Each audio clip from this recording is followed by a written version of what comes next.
análisis, teología, perspectiva.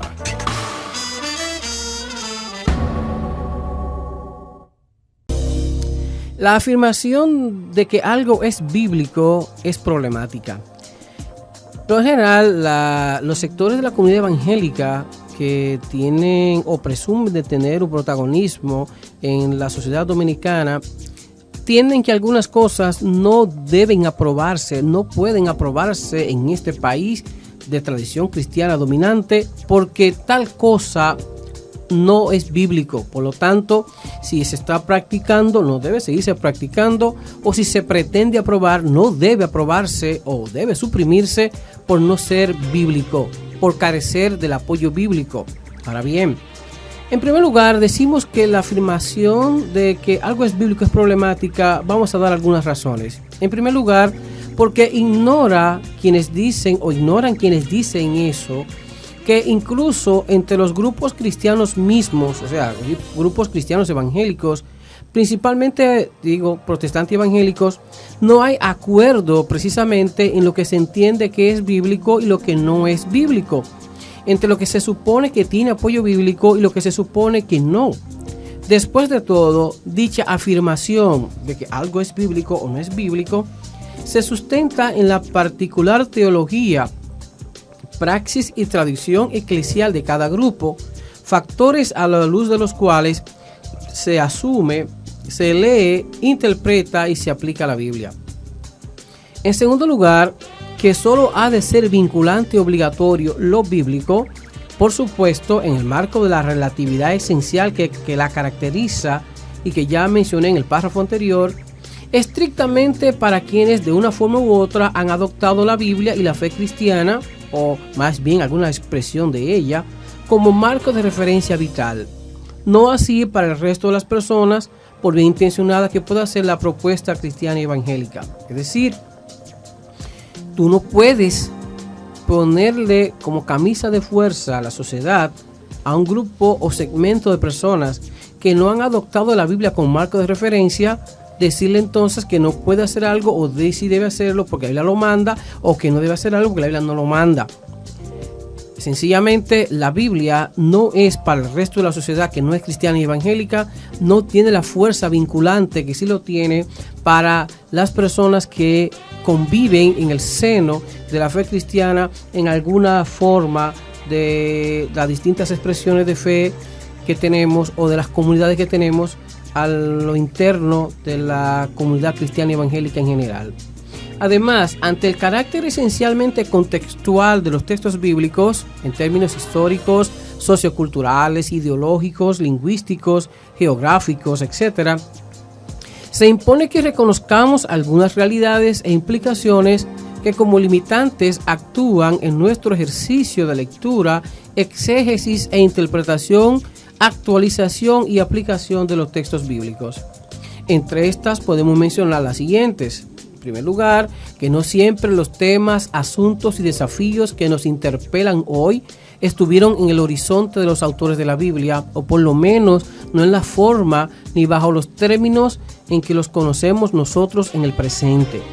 Por otro lado, nos es preciso admitir además que no siempre las cosas que son importantes o desafiantes para nosotros hoy lo fueron alguna vez para los autores de la Biblia. Sencillamente hay temas y hay asuntos que nunca se trataron en la Biblia y que ya no hay forma que se traten porque ya no se va a escribir otra Biblia.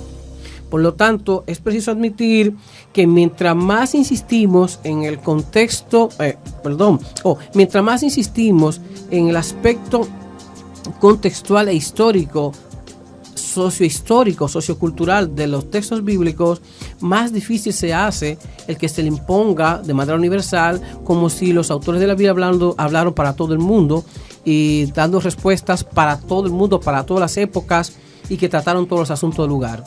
Cierto, hay gente que entiende que en la Biblia se encuentran todas las respuestas, pero eso no es verdad.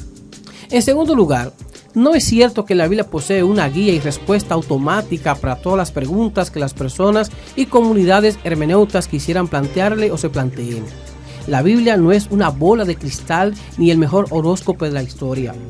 Por ejemplo, usted puede hacer una comparación y es interesante que una cosa es que Jesús, por ejemplo, sea la figura sobre la cual se funda la fe cristiana, y otra cosa es que Jesús sea el fundador del cristianismo, por un lado, que no lo fue, y tampoco podemos perder de vista el hecho de que la mayoría de los dogmas y preceptos o exigencias que hacen las iglesias cristianas hoy, o que hicieron luego escritores del Nuevo Testamento, precisamente no fueron hechos por Jesús.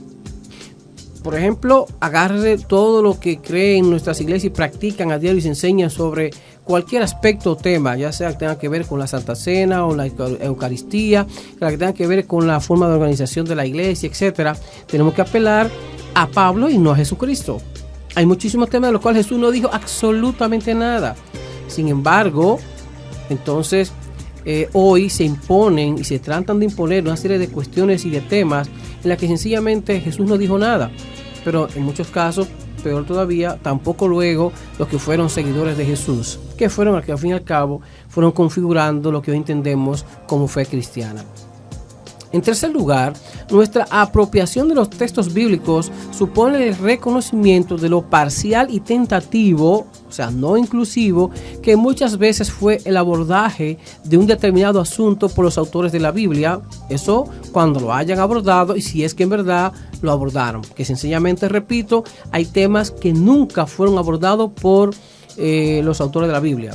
Los grandes temas de hoy que estamos lidiando, como el tema de la homosexualidad, por ejemplo, entendida como orientación, no simplemente como coito homosexual, es un tema que no está en la Biblia. Tampoco es un tema bíblico el tema de la masturbación, por ejemplo. Cuando vamos a tratar el tema del proyecto de educación sexual y reproductiva, hay temas ahí que nunca fueron abordados por los autores de la Biblia. Y que Jesús tampoco dijo nada de ellos. Por lo tanto, es la reflexión cristiana posterior y muy posterior la que, tomando influencia de muchos pensadores, con influencias, digamos, de pensamiento y corrientes, como por ejemplo, la corriente griega del platonismo, los que fueron entonces haciendo una serie de planteamientos en la que exaltaban, por ejemplo, lo espiritual, lo interno, y a costa de una visión muy negativa del cuerpo. Tanto así que se exaltó entonces aquello que se supone que favorece el espíritu y a la vez en alguna manera se defiende el maltrato del cuerpo. Por cierto, Pablo ataca eso, bueno, no Pablo, el autor de Colosenses, que se encarrila, lo que podemos decir, en una corriente paulina, pero no es propiamente de Pablo el autor. Entonces, en cuarto lugar, ¿qué decimos? Que el abordaje, perspectiva y enfoque que en la Biblia tiene muchos asuntos no siempre concuerda con la tradicional ortodoxia y moral cristiana. Es más, muchas veces más bien choca con ella o se la encuentra en la acera de enfrente. En quinto lugar, los textos de la Biblia, si bien a ellos apelan las distintas expresiones de la fe cristiana, expresiones muy posteriores a los textos bíblicos, no es menos cierto que ningún autor de la Biblia fue cristiano en este sentido, ni escribió comprometido con las tradiciones de teología cristianas. Esto supone el que evitemos proyectar en los textos bíblicos nuestros prejuicios, nuestros temores, así como nuestros optimismos y triunfalismos, los cuales podrían impedir o dificultar el que podamos escuchar la propia voz de los textos bíblicos con sus propios matices y modulaciones. En sexto lugar, que ante la falta de precisión, profundización y ciertos detalles de los textos bíblicos mismos respecto de ciertos asuntos, se hace necesario conocer, hasta donde no sea posible, las formas en que ciertos textos fueron asumidos e interpretados en el seno de las tradiciones a través de las cuales los textos bíblicos nos han llegado. Entonces se impone, en verdad, que reflexionemos en ese sentido de qué es bíblico y qué es lo que no es bíblico. Se entiende que no todo lo que se menciona en la Biblia ha de interpretarse como bíblico, ¿ok? Tendremos que pensar y asumir que para hablar de bíblico tendríamos que hablar de una práctica que por lo menos en algún tiempo se consideró normativa, ¿ok? No solamente que se mencione. Por ejemplo, es obvio que aunque hoy el cristianismo no aceptaría la poligamia como normativa, ciertamente, para un tiempo en el Antiguo Testamento fue normativo, podemos decir que es bíblica, ¿ok? Entonces, vamos a plantear entonces lo que se entiende con algunos aspectos más específicos que se entiende que es bíblico. En virtud de lo que ya hemos dicho, pienso que es preciso puntualizar que ha de entenderse por algo o asunto bíblico y que no lo es. Por un lado, la simple mención en la Biblia de un asunto, hecho o práctica no implica que tal asunto, hecho o práctica ha de asumirse como bíblico. Por otro lado, y a mi modo de ver, bíblico ha de ser aquello que es planteado en la Biblia como una enseñanza o práctica entendida como normal y aceptada, al menos en algún momento o época en la historia del Antiguo Testamento y en la historia del Nuevo Testamento. En tal sentido, es la poligamia un modelo bíblico de matrimonio, al menos respecto del Antiguo Testamento en algún momento de su historia. Considérese, por ejemplo, la narración del nacimiento de Samuel. 1 Samuel 1 y 2 se nota que muy bien hay una mujer que en un contexto de un matrimonio poligámico está siendo perjudicada porque no tiene hijo. En la cultura oriental y en la cultura hebrea, la mujer tenía mucho valor en virtud de su fecundidad. Una mujer que no podía dar hijos no tenía el mismo valor que una mujer que podía dar hijos, porque al final la herencia y todo lo que tiene que ver con el proceso de continuidad histórica tenía que ver con la descendencia que el varón tuviera, y principalmente si eran hijos varones. Si una mujer que no tuviera hijos varones tampoco tenía el mismo valor que una mujer que tuviera hijos varones, le diera hijos varones a su esposo. Es curioso e interesante que Ana, después de llorar y llorar, Dios le contesta y precisamente le da un hijo varón. Curioso, ¿verdad? ¿Por qué un hijo varón? Si le hubiera nacido a Ana una hija, o sea, una niña que no fuera varón, la respuesta aparentemente divina no tendría la misma contundencia, porque sería por debajo de su rival, que era la otra mujer de su esposo. Que ahora, ¿qué resulta? Lo interesante es que en esta narración se plantea la situación de Ana, que está siendo perjudicada en un contexto de matrimonio polígamo. Sin embargo, no dice el relato bíblico ninguna crítica a ese matrimonio polígamo. Al contrario, ve a Dios interviniendo por la mujer que estaba siendo perjudicada y le da un hijo para ponerla en iguales condiciones a la mujer que sí tenía hijo en ese matrimonio que era un testimonio concreto de la poligamia. Entonces, decimos que en ese sentido es obvio que la poligamia es bíblico en el Antiguo Testamento en alguna etapa de su historia. Entonces, sin embargo, no ha de considerarse bíblica respecto del mismo Antiguo Testamento la personalización del Espíritu de Dios y de la palabra, en hebreo dabar, y que la palabra de Yahvé, la palabra de Dios, premisas que son indispensables para la concepción trinitaria cristiana del ser de Dios. Es decir, fíjense que mientras que es bíblico por un lado, la poligamia, aunque el cristianismo no quiere aceptar la poligamia hoy como un matrimonio, un modelo de matrimonio, tampoco lo estoy recomendando, simplemente estoy diciendo lo que pasó en la historia del Antiguo Testamento. La poligamia, por un lado, es bíblica en una etapa de su historia, mientras que por otro lado nunca ha sido bíblica en toda etapa del Antiguo Testamento la idea de que Dios es Padre, Hijo y Espíritu Santo, y que porque se aparezca en el Antiguo Testamento la idea del Espíritu de Dios y la palabra de Dios en forma, digamos, un tanto creativa y dinámica, todavía el judaísmo, que son los receptores originales del Antiguo Testamento, nunca vieron base para construir una noción de Dios o del ser de Dios que fuera trinitaria, como sí lo ha hecho el cristianismo. Por otro lado, en cuanto al Nuevo Testamento, es bíblica, por ejemplo, la celebración semanal de la Eucaristía o la Cena del Señor. Considérese Hechos 2:42, Hechos 27 y 1 Corintios 16:2 y la Didaché. Oiga bien, interesante, mientras que es bíblica, según se ve en la Biblia, lo habitual, lo normativo debía ser que se celebre la Santa Cena todos los domingos de manera semanal. Hoy para muchas iglesias eso no es bíblico y celebran la Santa Cena una vez al mes, otro cada 3 meses, una vez al año, y hay otros que entienden que no deben celebrarlo. Entonces, sin embargo, eso que aparentemente es lo que es bíblico, para muchos no es bíblico. Y por otro lado, una idea que no es bíblica, para muchos parece ser bíblica. Por ejemplo, la idea de que cada persona tiene un ángel de la guarda. Considérese o compárese a Hechos 12:16.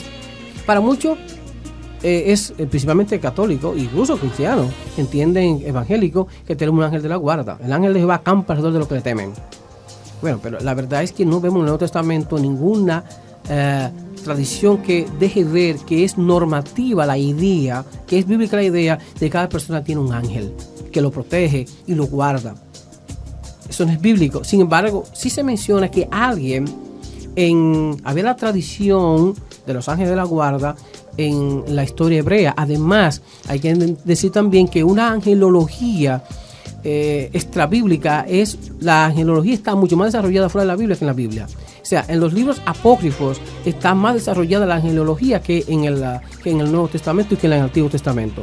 Sin embargo, hay reflejos de esa angelología en la Biblia, de lo que era esa gran tradición muy desarrollada, angelología, fuera de la Biblia. En síntesis y para terminar, es importante en primer lugar que admitamos que al hablar de qué es bíblico y lo que no es bíblico es muy complicado, porque depende de los intereses particulares de cada comunidad de fe, de su interpretación teológica, de su teología, de su praxis y de sus presunciones teológicas. Por otro lado, que no puedes ponerle de requisito de que algo no es bíblico o que algo así es bíblico a un sector, a un segmento que no tiene la Biblia como marco de referencia. Por ejemplo, la Constitución Dominicana ha de ser normativa para todas las personas dominicanas y son normativas en tanto que dirigen todo lo que se supone que es el derecho y la práctica de los derechos fundamentales y deberes de las personas mientras están en el territorio dominicano.